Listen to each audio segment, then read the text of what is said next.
Alright, so you want to play Demon because you like big men with big sword but you're too lazy to learn him? Well, here's a guy that'll teach you everything you need to know about Demon.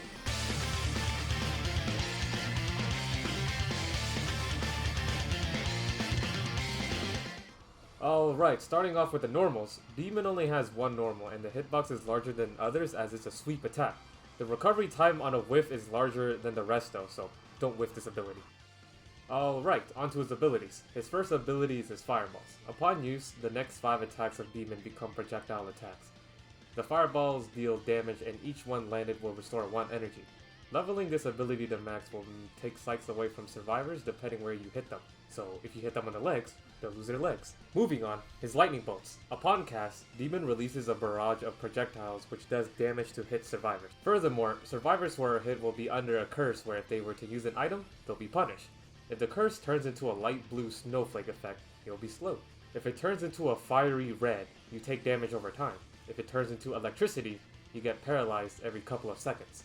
Upgrading the ability to max will additionally add another curse of lightning, where survivors who get this effect will be paralyzed for a long time and Demon gets bonus true damage towards them. The only way they could get out of this paralysis is if someone else comes to heal them.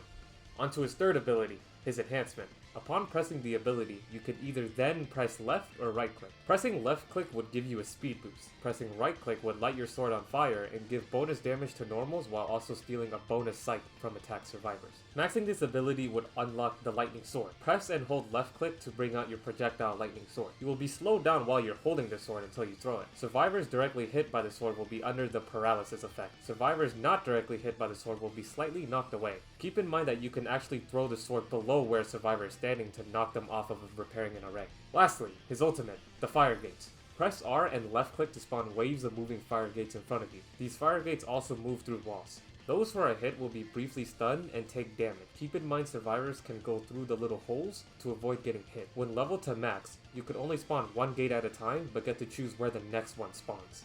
Alright, that covers it for all of his abilities. Now, which one to max first? Personally for me, I like to max the fire gates first for the utility of zoning. I max the fire ability second as it gets increased damage and shortens the cooldown. After this, you could choose to either max his 2 or 3. I max his 2 thirds just because it's easier to use than his lightning sword.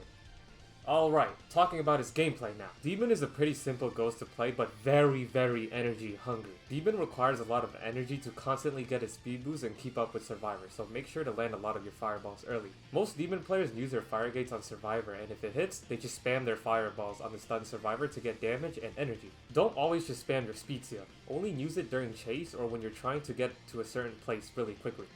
Demon without his speed seal from his 3 practically has no map pressure. With his second ability, the lightning bolts, just use it whenever you're in a chase and you don't want the survivor to use an item. This ability also costs energy, so that's why it's very important to get a lot of energy on Demon. Lastly, his fire gates. Since they do go through walls, you can use this to kick someone off of repairing an array. In a chase, don't use it in a straight hallway as survivors can simply just crouch through the holes. Instead, tilt the angle of where the fire gates are coming from to make it harder for survivors to crouch through. More effectively, you could jump as Demon and right before you hit the ground, use your fire gates to slightly raise it up, making it practically impossible to dodge. Also, this part is not scripted, so there is also a thing where if you use Demon Speed Seal while you're being slowed by like, I don't know, Talisman or Slow or Queen Slow, you actually get cleansed and you get the bonus movement speed still, so keep that in mind. Now, how do you counter Demon as a survivor? For starters, just don't mindlessly run in a straight line against Demon, or you'll get hit by his projectiles. If Demon lights his sword on fire, do not spam the yellow protector charms. This is because if you do, and get attacked by his fire sword, you will lose 3 body parts. 1 from his normal attack, another from his fire sword, and another from your protector charm. If Demon spawns fire gates in front of you in a straight hallway, well, just crouch through them.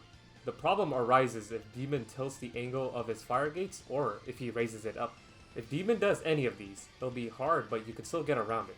For one, if Demon tilts the fire gates or raises it, just go in a different direction. But, let's say there is no other direction to run towards. Well, similar to Warlord's 3 ability, just run directly straight at him, as once again, most Ghost players right now don't expect you to run directly at them.